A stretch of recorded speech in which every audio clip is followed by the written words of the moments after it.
Ang grasya hindi kusang dumadating. Kailangan kumilos ka rin.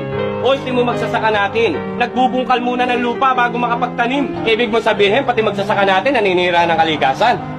Umhang, kailangan nila yan para sa kanilang kabuhayan. Pasalamat ka sa mga yan, sila gumagawa ng paraan para magkakanin ka lang.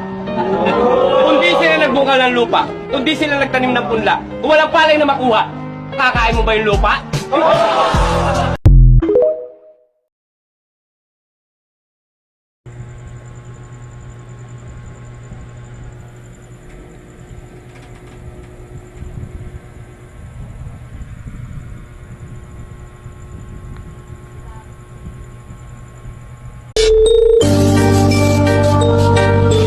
Isa sa nakakalungkot isipin na maikli na nga lang ang buhay natin dito sa mundo, mas lamang pa ang mga paghihirap.